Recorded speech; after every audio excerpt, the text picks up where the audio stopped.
The other day I posted a video of me playing Simple Study Number 20 by Leo Brouwer. I want to talk about a strange notation that Brouwer uses in the score for this piece. This study, like most others in the series, has an ABA form. There's an A section, a B section that contrasts the A section, and the A section comes back to close it out.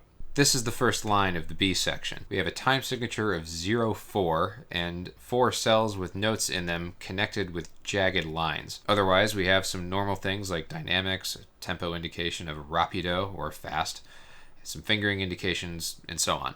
What's with the boxes and the 04 time signature? What you're supposed to do here is play the passage in each cell repeatedly, as many times as you want, before moving on to the next one. And the 04 is basically saying that this whole section is supposed to be free without meter, but all these 16th notes should be of a consistent duration. Here's how this middle section goes with each cell for you to follow along.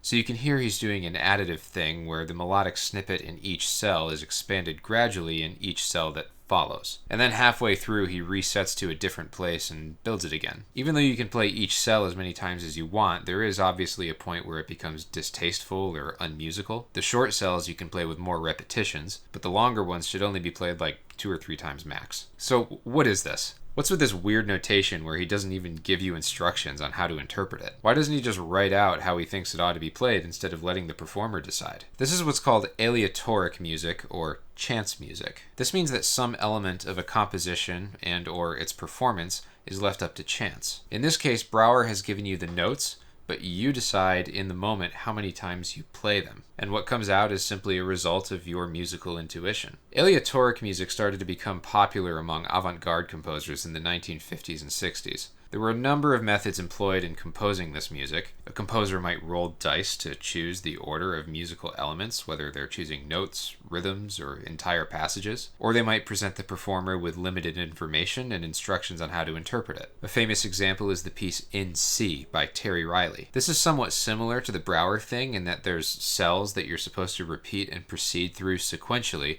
except it's for an entire ensemble. The elements left up to chance are the instruments used, the number of performers, and how many times each individual plays each cell before moving on to the next. All the notes are diatonic to C major, so there's not much danger of it sounding totally cacophonous with everyone playing different things at different times. And Riley also instructs that everyone should try to stay within like 2 or 3 cells of each other. That way when someone gets to the end, you don't have someone still way back towards the beginning. And then they would have to catch up to everyone else and they'd be playing by themselves. It'd be musically awkward. The guitar studio I was a part of in college tried to rehearse this piece for a concert, but we ended up scrapping it because it was just not coming together in a satisfying way and no one was having fun with it. Still, it was cool to be exposed to it and have the opportunity to rehearse it a little because it is a significant piece of modern music history. And perhaps one of the most famous examples of chance music is by the American composer John Cage. You probably know where this is going. Cage was huge into chance music. He incorporated some elements of chance in most of his compositions. His most famous, you've likely heard of,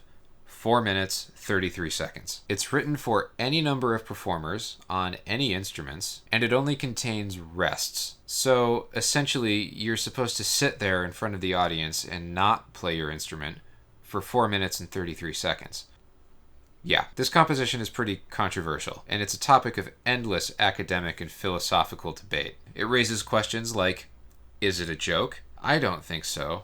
And I don't think Cage did either. So it's a silent composition? You could say that, but if you're attending a performance of this piece, you'll notice that the room is not silent. Depending on your environment, you may hear air conditioning noise, someone coughing or sniffing, cars passing outside, people shifting in their chairs, people whispering to each other, are they going to play or what? I want my money back. Cage was fascinated with the concept of silence and the fact that it doesn't really exist anywhere you go. He believed that environmental sounds can be just as much a part of a musical performance as the sounds intentionally made on instruments or with the human voice. And this piece is a framing of only those environmental sounds. Is it music? Well, that's the big question, isn't it? Cage certainly thought it was. It definitely doesn't take a musician to perform it. Anyone could do it. I mean, are we as musicians going to be such gatekeepers to the art of performing music that we dismiss any performance of this piece by a non-musician? Personally, I think that's really unfair. Music is part of the human experience. It's just that some people devote huge amounts of time to getting really good at playing music. Is calling any performance of this piece a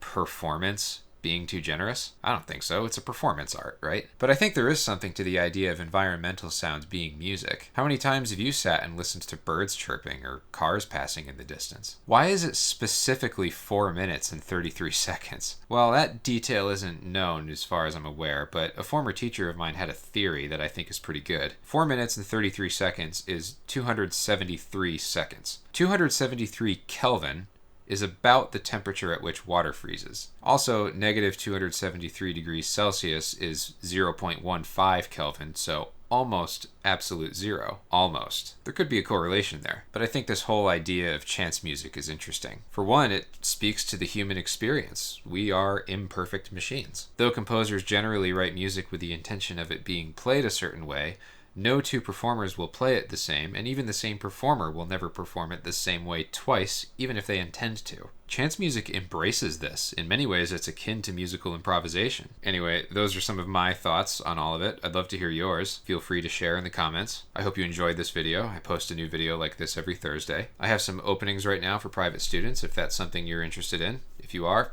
feel free to message me. That's all for now. Thanks for watching, and I will see you next week.